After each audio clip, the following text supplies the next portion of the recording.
have like 3 people that work in the māra, and they come here every day and plant seeds and stuff and picks out all the growing stuff that is ripe.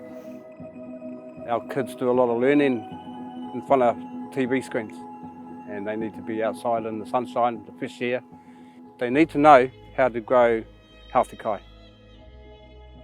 I work here at Te Rākaihautū as kai whenua. My role is to work with the kids in the māra, have my hands in the māra as often as possible and get the crops coming along, composting, stuff like that. Something that I've learned, that pumpkins grow really big. I'm more of a nature person than an inside person, and I like doing stuff outside.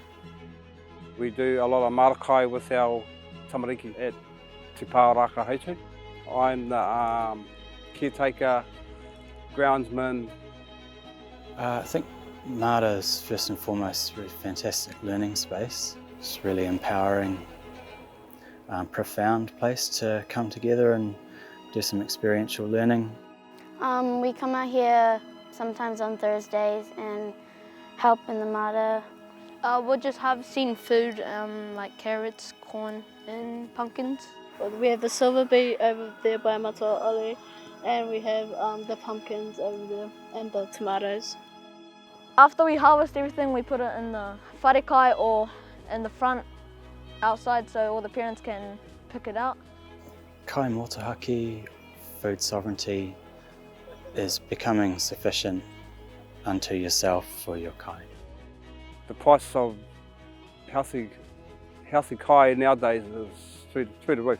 Myself, Bailey and Oli have a dream.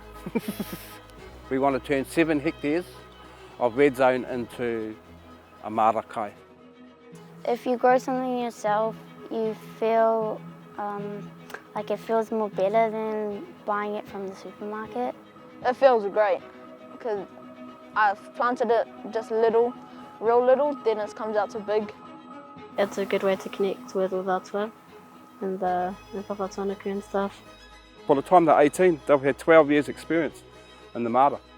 We're hoping our māra becomes part of daily life, that it goes from being maybe a kaupapa to actually just being something that we put our faith in and rely on and we live as a day-to-day reality.